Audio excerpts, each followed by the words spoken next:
नमस्कार, मैं हूँ doctor Shani and welcome to my YouTube channel. So अभी हम माइंड सीरीज़ कर रहे हैं। होम्योपैथिक साइकोलॉजी नामक बुक जो फिलिप एम बेरी सर ने लिखा है, उसके जो ड्रग्स हैं, जो मेडिसिन्स हैं, उसको हम पढ़ रहे हैं, समझ रहे हैं एंड सीख रहे हैं उससे। सो हम ऑरोमेट पार्ट 1 हमारा हो चुका है। आज हम ऑरोमेट पार्ट 2 करेंगे एंड उससे पहले कि हम सेशन में जाएँ, मैं बहुत बहुत खुशी के साथ जो भी मेरे सब्सक्राइबर्स हैं या फिर जो भी ये वीडियोस देख रहे हैं उन सबको अपना खुशी शेयर करना चाहती हूँ कि मैं तिरुचिरापल्ली में रहती हूँ, तमिलनाडु स्टेट की। एंड वहाँ पे एक अवार्ड फंक्शन हुआ था जहाँ वुमेंस डे है, अचीवर्स अवार्ड्स का वुमेन अचीवर्स अवार्ड था जो वुमेन एंटरटेनमेंट्स द्वारा दिया गया अवार्ड है फॉर बेस्ट प्रैक्टिशनर। सोचा कि मैं आप लोगों के साथ शेयर करूँगी। थैंक यू सो मच कि आप वहाँ हो, आप मेरे साथ हो देखने के लिए, क्योंकि ये चैनल मैं दो पहले से था हमारा clinic channel, but of late ही मैंने सोचा कि जितना वक्त मिल रहा है उस बीच में जब मैं रिविजन कर रही हूँ, जो मैं हर रोज़ करती हूँ पिछले 14 सालों से मैं करती हूँ। सोचा कि जब रिविजन का पार्ट टाइम आ रहा है उस वक्त को मैं क्यों ना बाकी बच्चों को या फिर बाकी होम्योपैथ को एक साथ मिल के हम पढ़े, एक साथ मिल के हम सीखें और आगे बढ़े। सोच के साथ मैंने वापस ये क्लिनिक में वीडियोस डालना एक्टिवली वीडियोस डालना शुरू किया है। इसलिए मुझे वो भी बहुत खुशी हुई कि जब से मैंने वापस अपने होम्योपैथी को ज़्यादा से ज़्यादा लोगों तक पहुँचाने की कोशिश की। कहते हैं ना कि यूनिवर्स ने भी किसी न किसी तरह से मुझे अप्रिशिएट करने का एक क्या कहते हैं, एक चीज़ या फिर एक अवार्ड मेरे सामने दिया है।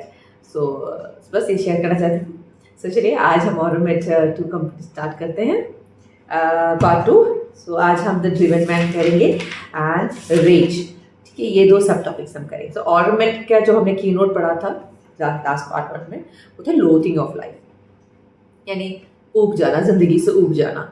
तो उनका माइंडसेट ही वैसा होता है कि बहुत ही इंट्रोवर्टेड टाइप, यानी अपने में रहते हैं एंड उनको लगता है कि वो कोई उनको समझ नहीं पाता है। उनके पेरेंट्स के साथ उनको बहुत ही बड़ा बुरा एक्सपीरियंस रहा होता है। वो नेचुरल में बहुत सिमिलैरिटीज़ हैं जो पेरेंटल अपब्रिंगिंग में होता है, बट डिफरेंस ये है कि नेचुरल से भी ज़्यादा गहराई तक ये सेंसिटिव है। वो बहुत ही नरम दिल के लोग हैं, बहुत ज़्यादा ही उनको फीलिंग होती है, सेंसिटिव फीलिंग होते हैं। कोई किसी का क्रिटिसिज्म कोई बोलेगा उनको, कोई उनको गलत है करके बोलेगा तो वो ज़्यादा दिल पे लेने वाले कैरेक्टर होते हैं ऑरोमेट, और ज़्यादा डिप्रेशन में जाने वाले कैटेगरीज ऑफ जो लोग होते हैं उन पर ऑरोमेट सूटेबल है। अब आज द ड्रिवन मैन पर से शुरू करते हैं। As I have said previously, the Aurum child learns to do his best in order to win parental approval. This often results in a lifelong struggle to be seen to be successful by society. It is very important for many Aurums to have a prestigious position socially and professionally, and for this very reason, they often become workaholics. पहले part में भी कहा है कि Aurum क्यों इतना perfect करते हैं कि उनको हमेशा लगता है कि जब मैं बहुत परफेक्टली अपना कोई काम करता हूँ तभी जाके मेरे पेरेंट्स का प्यार मुझे मिलता है। उनके पेरेंट्स भी सकते, कोई शायद ऑरम होगा, शायद कोई पेरेंट नेट्रम्यूर भी हो सकता है। उनके पेरेंट्स का प्यार भी ऐसा होता था, कंडीशनल होता था कि तुम कुछ करोगे, तुम कुछ अच्छा करोगे तब तुम्हें कोई प्राइज मिलेगा, रिवॉर्ड मिलेगा, नहीं करोगे तो तुम्हें सजा मिलेगी, टाइप ऑफ अपब्रिंगिंग रहता है। तो उसके हिसाब से क्या होता है, वो ऐसा उनका ब्रेन इतना ट्रेन होता है कि वो ना जब बड़े होते हैं ना कि पेरेंट्स से बल्कि सोसाइटी से, समाज से भी वो यही उम्मीद करते हैं। इसलिए वो अप्रूवल के लिए वो बहुत मेहनती बनते हैं। उनको समाज का या फिर लोगों का अप्रूवल बहुत इंपॉर्टेंट बन जाता है। एंड इसके कारण क्या होते हैं, वर्कaholics, यानी बहुत काम में दिलचस्पी, काम ही काम करने वाले व्यक्ति जैसे बदल जाते हैं। Now the typical Aurum takes few holidays and is likely to spend half his holiday working. जो टिपिकल Aurum होता है वो हाल में कभी साल में छुट्टियां ले लेते हैं, बट उस छुट्टियां जब लेते हैं तब भी वो काम ही कर रहे होते हैं बीच में। Aurum is probably the second most ambitious constitutional type. Only Nux vomica is more universally ambitious, and there are great differences between the two types. कहते हैं कि Aurum अगर ambitious यानी पता है ना, गोल ओरिएंटेड, ऊंचे मुकाम में पहुंचना जो चाहते हैं उनको ambitious पर्सन कहते हैं हर चीज़ में, वो Aurum होते हैं। एंड सेकेंड में, फर्स्ट में हम सब जानते हैं Nux vomica है, बट Aurum और Nux की जो मेंटल स्फीयर है, एस्पेक्ट है, वर्क करने का ढंग, दोनों बहुत ही अलग है। Unlike Aurum, Nux is generally open, gregarious and optimistic. जो Aurum जो बहुत इंट्रोवर्टेड है, जो अपने में रहते हैं, दबे दबे रहते हैं। नक्स जो होते हैं बहुत ग्रेगरियस, बहुत खुले होते हैं, बहुत ही शुभाप्ति विश्वास रखने वाले लोग होते हैं। One could say that Nux is a natural leader, a born achiever who is full of self-confidence and has no self-doubts. So नक्स को देखा जाए तो वो एक ऐसे व्यक्ति होते हैं जो कॉन्स्टिट्यूशनल वाइज जो बहुत ही नेचुरल लीडर होते हैं, जो हर चीज़ उनको खुद पे बहुत भरोसा होता है, बहुत कॉन्फिडेंट लोग होते हैं, ठीक है ना। Aurum, on the other hand, becomes ambitious as a reaction to parental pressure and in order to compensate for the lack of self-worth that he feels deep inside his heart. Natramure can become a workaholic and a perfectionist for exactly the same reasons as Aurum, but is generally not so ambitious. So तीनों बता दिया। जो नक्स होते हैं बहुत ही खुले, एकदम self confident, तुम खिले खिले, तुम बातूनी टाइप के लोग होते हैं। जो ऑरमेट होता है वो जो वर्कहॉलिक बनते हैं, काम में दिलचस्पी रखते हैं, क्योंकि उन्होंने बचपन से माइंड ट्रेन होता है पेरेंटल प्रेशर, यानी जो उनके पेरेंट्स होते हैं उनके प्रेशर में उन्होंने जो चाहा होता है, उन्होंने जो ट्रेन किया, उस आधार पर ये वर्कहॉलिक बनते हैं, लोगों को सोसाइटी के सामने अपना मान शान के लिए। एंड जो नेट्रम्योर होता है वो भी वर्कहॉलिक होते हैं, वो भी परफेक्शनिस्ट होते हैं। परफेक्शनिस्ट यानी हर चीज़ जहाँ रखा वहाँ रखना चाहिए, यहाँ से हिलना नहीं चाहिए, ऑलमोस्ट लाइक कहते हैं कि एजेंडा नाइट्रिकम में भी ये देखा गया था हमने। सो एंड सॉरी आर्सेनिक माइल्डम में भी देखा गया था हमने। एंड सो इस टाइप का कैरेक्टर जो होता है आर्स और जो नेचुरल में भी सिमिलैरिटीज हमने आर्सेनिक में पढ़ा था। सो ये नेचुरल में लेकिन एम्बिशियसनेस उतना नहीं होता जितना ऑरम में होता है ना। Basically one could say that Aurum is like Natramure, only more so. Nux और Natrum में कंपेयर करें तो Aurum ज़्यादा से ज़्यादा Natramure के साथ सिमिलैरिटी रखता है। Most of the Natrum's characteristics are present in Aurum in a more extreme form. Thus, the lack of self-worth is greater, the tendency to isolation stronger, and the depression deeper in Aurum. सो जो भी चीज़ natural में है उसकी गहराई, जैसे मैंने कहा, वो ज़्यादा गहरा होता है ऑरम में। जैसे अकेलापन ज़्यादा गहरा होता है, ये जो अपने आप में जो आत्म सम्मान ना होना, आत्मविश्वास ना होना, सम्मान या आत्मविश्वास ना रखना, वो भी बहुत ज़्यादा ऑरम में ज़्यादा गहराई तक होता है। और डिप्रेशन भी ज़्यादा गहराई से ऑरम में के लोग अनुभव करते हैं। In this struggle to be somebody important, many Aurums are seduced by wealth and the influence and respect that it brings. For some Aurums, it is enough to be wealthy. They do not become workaholics since their wealth brings them all the sense of self-worth that they need. अब क्या होता है इस struggle में, उनका struggle important बनना है, जब तुम कुछ अच्छा करोगे या फिर अपने आप को साबित करोगे, तो इसमें क्या होता है उनको पैसे की बहुत इन्फ्लुएंस हो जाते हैं जल्दी। आज के साथ लगता है ना थोड़ा प्रोफेशनलिस्ट और पैसे और ठीक है कैसे पैसे कमाना है type sort of mentality. But इसमें ना फॉर सम आर्सेनिकम सिर्फ पैसे कमाकर रिच होना या फिर अमीर होना ही काफ़ी है। उनको वर्कहॉलिक होने की ज़रूरत नहीं है, क्योंकि जो भी जिस तरह से उनको पैसे मिल गए उस पैसे से वो खुश रह जाएंगे। वो पैसा ही उनको मान शान लेके आ रहा है, काम करने की ज़रूरत नहीं है। समझ रहे हो? जैसे किसी लोग को काम करना इंपॉर्टेंट है, कितने भी पैसा हो, कितना भी पैसा हो, कितना भी खर्च हो, उनको उनसे कोई फर्क नहीं पड़ता। उनको खुशी सिर्फ काम करने से होती है। बल्कि और उनको सिर्फ काम इसलिए करना है क्योंकि उन्हें पैसे चाहिए, जो सोसाइटी में उनको नाम दे, शान दे, शौहरत दे। एंड उस जैसे पैसे मिल जाए तो इट्स नॉट नेसेसरी कि वो ज़्यादा काम करे उसके बाद। Now if such a person loses lust for depression he loses his wealth, he loses all of his self-respect, and this is another potent stimulus for depression and more. Suppose कुछ ऐसा हो गया कि पैसे तो मिल गए हैं लेकिन आगे रॉन्ग इन्वेस्टमेंट या कुछ गलत डिसीजन के कारण उनके पैसे चले गए, तो अगेन वापस डिप्रेशन में जाने का उनका जो चांसेस है वो ज़्यादा है।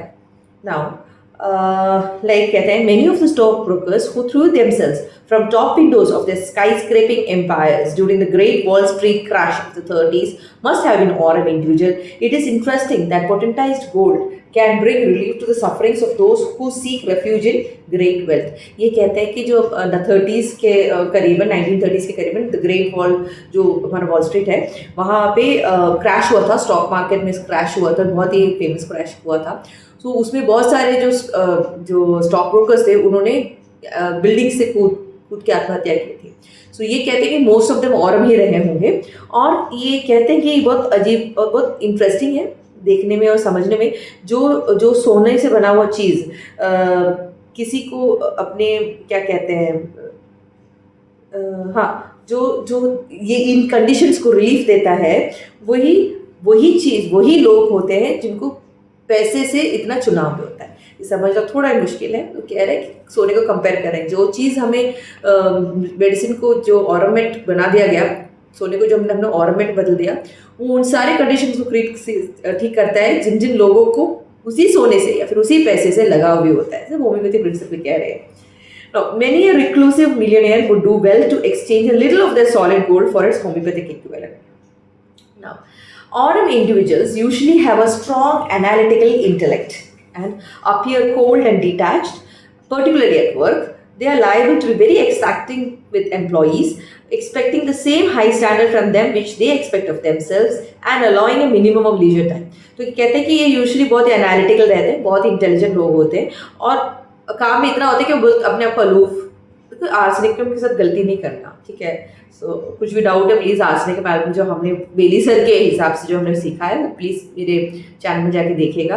आर्सेनिक एल्बम के पार्ट 1 2 3 4 5 है, उसमें से है सारे पार्ट्स में, प्लीज़ गो थ्रू इट। वो बहुत सुनने में सिमिलर लगता है लेकिन है नहीं, ये लोग दिखने में भी यहाँ सही, उनकी मेंटालिटी में भी सही, दोनों बहुत बहुत डिफरेंट है, ठीक है। ऑफकोर्स जनरल्स भी डिफरेंट, फिजिकल जनरल्स भी डिफरेंट है, बट फिर मेंटल की जब बात कर रहे हैं, सो ये कहते हैं कि ये बहुत कोल्ड, बहुत एकदम कोल्ड हार्टेड, यानी कहते हैं ना ठंडे दिल के ठंडे दिमाग वाले, या फिर डिटैच रहते हैं, उनको कोई फर्क नहीं पड़ता क्या करना, मुझे बस काम से काम मतलब, ऐसे टाइप लोग रहते हैं ना। और वो जितने परफेक्शन या फिर जिस ढंग से वो फोकस रहते हैं गोल की तरफ, स्टैंडर्ड्स रखा उन्होंने अपनी जिंदगी का, सो सेम चीज़ ही वो अपने एम्प्लॉय से भी एक्सपेक्ट करते हैं। और उनके साथ ऐसा नहीं कि तुम लीजर टाइम ले लो, ठीक है, थोड़ा ब्रेक ले लो, वो ऐसे टाइप के बॉस नहीं होते हैं ये लोग। Now, at work, Aurum is totally one-pointed, allowing nothing to distract him from his goal. जैसे मैंने कहा, वो हमेशा वन पॉइंट में रहते हैं, बहुत फोकस रहता है उनका जो गोल पे, जो उनका जो दृष्टि रहती है, सो वो जल्दी डिस्ट्रैक्ट होने वालों में भी नहीं है। As a result, he often rises to executive positions quickly. Kalikar, arsenicum, and nugs also tend to be very focused at work and often very exacting of the employees. But all of these types are more relaxed and human at work than Aurum, who resembles a robot in comparison, not the dry automatic robot that some Callies resemble, but the driven, unstoppable machine that features in films like Robocop. तो कहते हैं जो hours है काली group के हैं, and जो नक्स है, ठीक है, वो भी ऐसे एम्प्लॉयज़ के साथ थोड़े सख्त रहते हैं, बट वो इतना भी सख्त नहीं है जितने ऑरम रहते हैं। ऐसा भी नहीं कि लाइक पूरा गोल फोकस्ड रहे, कुछ एंटरटेनमेंट नहीं, क्योंकि आज का मालूम कितना भी काम करता है, उनको अपने लेजर टाइम पे वो अपने पैसे भी हो, उनकी जो हॉबी हो, उनको जो टेस्ट है उस पर वो पैसे खर्च करने में झिझकते नहीं है। बट ऑरम में प्रेजेंट उनको बस काम पे ध्यान है, उनको बस अपने पैसे कमाना उस पर ध्यान रहता है। एंड इनको कहते हैं कि एक टाइप ऑफ रोबोकॉप करके मूवी है जहाँ पे जो बहुत ड्रिवन, अनस्टॉपेबल, डिफीटेबल, किसी को हरा नहीं सकते, वैसे टाइप के जो रोबोट होते हैं ना, वैसे टाइप के रोबोट जैसे बट का एग्जाम्पल दिया है उन्होंने, वो है ड्रिवन, उतने ड्रिवन फोकस रहते हैं।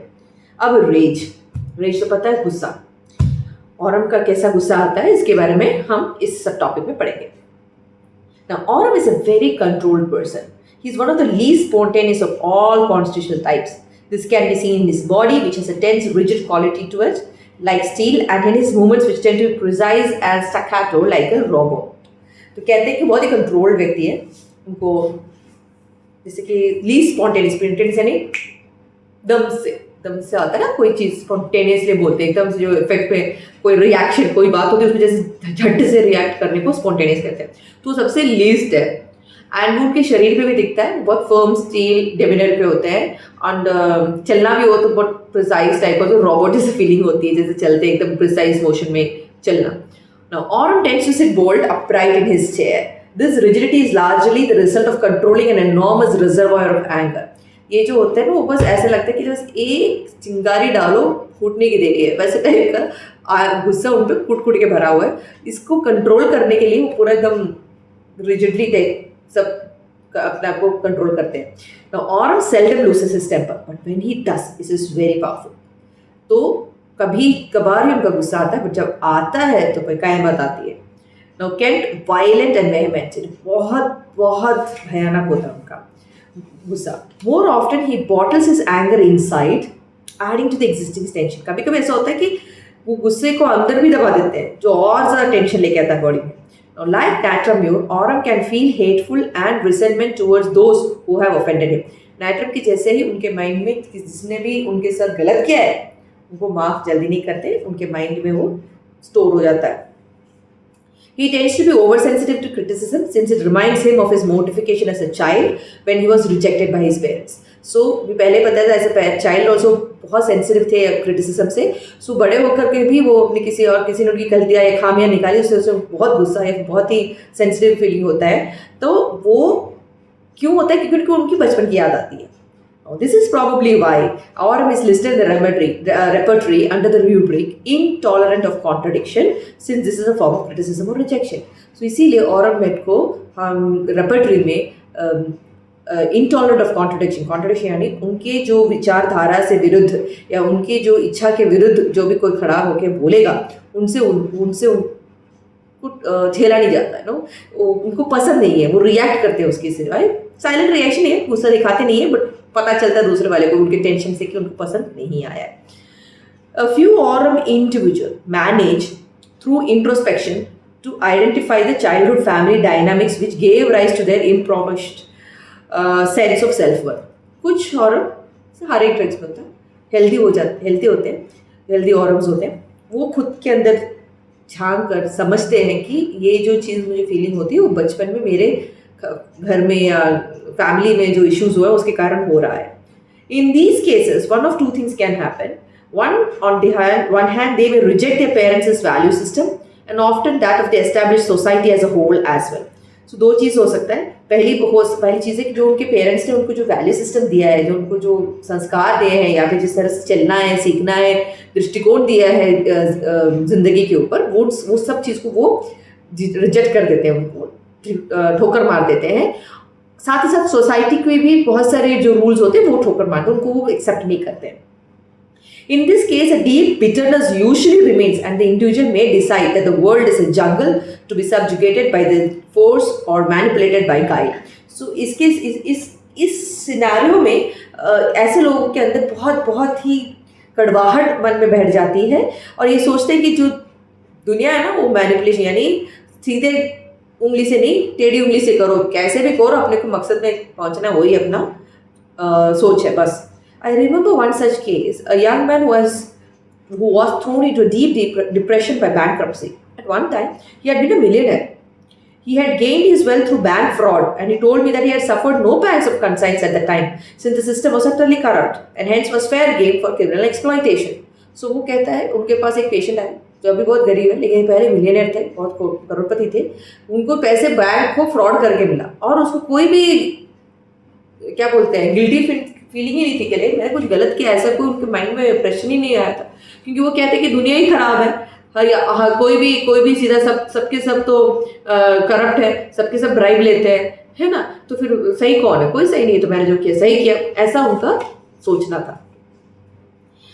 Although he could see that it was not a healthy way to make a living, he was tormented by the temptation to return to crime, since it was the only way he knew to earn the vast sums of money that he needed to feel good about himself. अब medicine की intervention को feeling होता है कि जो मैंने किया वो सही नहीं किया, वो हेल्दी नहीं है, बट फिर भी उनको वो टेंडेंसी होती है वापस वही क्राइम के मार्ग पर चलने के लिए, क्योंकि उसी मार्ग में जल्दी पैसे मिलते हैं और उनको पैसे मिलने से ही अपना जो आत्मसम्मान और आत्मगौरव वापस मिलेगा करके उनके माइंड में वो थॉट रहता है.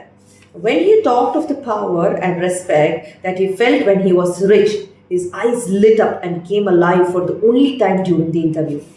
The rest of the time he sat rigid and motionless, his face masked, except for the brief moments where he broke down and cried. So जब वो पैसे अपने पास रखे थे, जब बैंक अकाउंट में पैसे रखे थे, उस टाइम की जो बात करते हैं तो उसका जो चेहरा खिल जाता है, निखर जाता है. बाकी सारे टाइम वो इंटरव्यू में जब पेशेंट डॉक्टर के साथ डिस्कशन होता है, बाकी सारे टाइम पे वो एकदम रिजिड, यानी बिल्कुल मोशनलेस, ब्लैंक फास्ट मास्क जैसे कोई मुखौटा धारण करके बैठा हुआ है. बस बीच बीच में ऐसा बात होता होगा, शायद वो अब हार मानता है और शायद रोने लगता है. On the other hand, the Aurum person may seek a genuine healing through psychotherapy.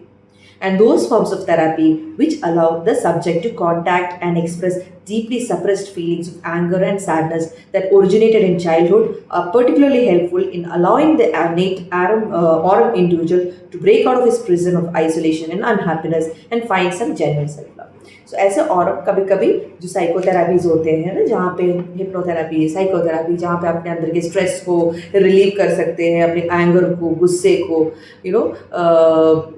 ठीक कर सकते, लाइक काउंसलिंग भी हो सकता है, तो उन सब में ये अपने आप को जाना पसंद करते हैं ताकि जब जाते हैं तो वो एक अच्छे हेल्दी स्टेट में वापस भी जल्दी आ सकते हैं.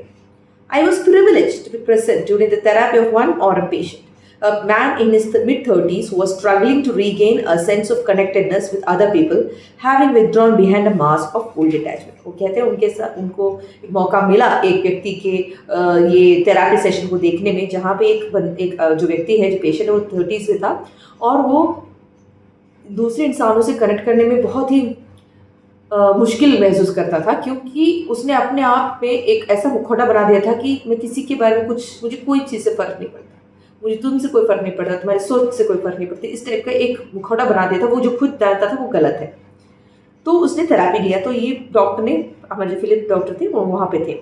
Now his father was a wealthy businessman who despaired of his son's lack of material advancement. During therapy, he contacted enormous anger towards his father, which he was able to release harmlessly in a safe environment. After this release, he found that the barrier that he had erected between himself and others was noticeably softer, enabling him to make more intimate contact. तो इसके इस patient के साथ जब बात किया, जो therapy चल रहा था, पता चला कि इनके जो फादर थे वो इस पेशेंट से बहुत ही उम्मीद रखते थे कि, और खुश भी नहीं थे कि जिस ढंग से वो कमा रहे हैं, उनके जो आमदनी से, उससे उनके फादर को खुशी नहीं थी, इस पेशेंट के फादर को. सो जो गुस्सा था पेशेंट को पूरा अपने फादर के ऊपर था, और ये सिंसे सेफ एनवायरनमेंट था, थेरापी का एनवायरनमेंट सेफ था, किसी को हार्म नहीं हो रहा था. उनका गुस्सा बहुत ढंग से उतर गया, एंड थोड़ा बहुत उनका जो रिलेशनशिप, ये जो दीवार खड़ा करते हैं वो एक दूसरे से, एक अलग दूसरे इंसान से बात करते वक्त, वो थोड़ा बहुत सॉफ्ट हो गया, थोड़ा बहुत फ्री हो गया. Now, this confirms to some extent the psychoanalytical view that depression results from the internalization of anger. तो ये एक डिफरेंट एंगल है देखने में और समझने में कि हमारे जो मन में डिप्रेशन है वो शायद दबे हुए गुस्से से भी निकल कर या आया हुआ एक प्रोडक्ट हो सकता है, ऐसे फिलिप बेली मानते हैं. Even without psychotherapy, the remedy in high potency can bring about a great lightening of aurum's burden and a reduction in the frequency and severity of depressive episodes. कहते हैं कि बिना साइकोथेरापी के हमारा मेडिसिन जब high potency में दिया जाता है तो भी बिना थेरापी के ही बहुत काफ़ी हद तक डिप्रेसिव जो स्टेट है उससे वह नॉर्मल फ्रीक्वेंसी में आ जाते हैं. जो एपिसोड की जो फ्रीक्वेंसी है वो भी कम होता जाता है. The combination of homeopathy and deep psychotherapy can remove the very basis of aurum's malaise. कहते हैं जो होम्योपैथी along with जो डीप साइकोथेरापी होता है, माइंड रिलैक्सेशन साइकोथेरापी होता है, वो ऑरम के जो थकावट होती है, मानसिक थकावट होती है, मानसिक पीड़ा को बहुत बहुत बहुत लिमिट तक कंट्रोल कर सकते हैं, क्योर कर सकते हैं. सो ये है आज का part 2 of Aurum met. The blackness और फिजिकल अपीयरेंस पार्ट ही बाकी है, वो हम अगले एपिसोड में करेंगे. उम्मीद करती हूँ कि आपको ऑरम मेट का जो आज का ड्रिवन एज रेज पोर्शन जो हमने किया है, जो फिलिप बेली सर के माइंडसेट से, नज़रे से हमने समझा है, आपको समझ में आ रहा है ऑरम मेट का जो एक कैरेक्टर, एक रूप धारण फीलिंग हो रही है आपको, किस तरह से एक व्यक्ति होंगे जो डिटैच होंगे, लेकिन ऐसा कहते हैं ना कि बहुत इंट्रोवर्टेड है, बहुत अमीर दिखते हैं, बहुत कहते हैं ना अब तो बहुत ही हाई लेवल क्लास का है लगता है, बट दिल से वो बस किसी से प्यार या किसी को समझने का, यानी कोई उसे समझे, इस तलाश में घूमने वाला एक व्यक्ति होता है जिसका गुस्सा बहुत ऊंचा होता है, क्योंकि वो बरसों से अपने आप को काबिल करने के लिए या तो सफल रहा या फिर असफल रहा. सो उस स्ट्रगल में फंसा हुआ एक व्यक्ति होता है. सो अगर आपको ये एपिसोड्स पसंद आ रहे हैं सो प्लीज़ आप इसको शेयर कीजिएगा, लाइक, और प्लीज़ कमेंट कीजिए कुछ इम्प्रूव करना है. हाँ, मैं अभी सिर्फ ये हमारा माइंड सीरीज़ है, मैं अभी दूसरे पार्ट भी शुरू करूँगी जहाँ पे हम ग्रुप स्टडी करेंगे. जो ग्रुप स्टडी करेंगे वो ऑन द बेसिस ऑफ हमारे जेडी पाटिल सर के लिखे हुए group study in homeopathy medical book जो है उसको हम ग्रुप बाय ग्रुप पढ़ेंगे। वो अगला सीरीज होगा जो भी स्टार्ट नहीं हुआ है but coming soon. So channel में लगे रहिएगा। तो हम टाइप करके ये भी पढ़ेंगे एंड उसका भी जो नोट्स बनाकर विल स्टडी दैट ऑल्सो। ठीक है, so please do like share comment subscribe. आप जो जाने पहचाने होम्योपैथ है उनको दीजिएगा, जो बच्चे हैं पढ़ रहे हैं सीख रहे हैं उनको भी ज़रूर दीजिएगा, क्योंकि उनको इसकी बहुत ज़रूरत पड़ेगी समझने में। क्योंकि जब मैं थी स्टूडेंट तो बहुत कन्फ्यूजन होता था क्या कैसे, मैं तो सारे ड्रेस मैं खुद हूँ मानती रहती थी। नहीं तो मैं तो नाइट्रो म्यूरो में तो और हूँ, मुझे अर्जेंटा नाइट्रिकम भी आता है एग्जाम से पहले। सो जब ये सब पढ़ने के बाद ठहराव आता है और हमें थोड़ा डिफ्रेंसिएशन मिलता है। सो प्लीज़ शेयर कीजिएगा। जब तक अगली बार मिलते हैं तब तक ख्याल रखिए। धन्यवाद।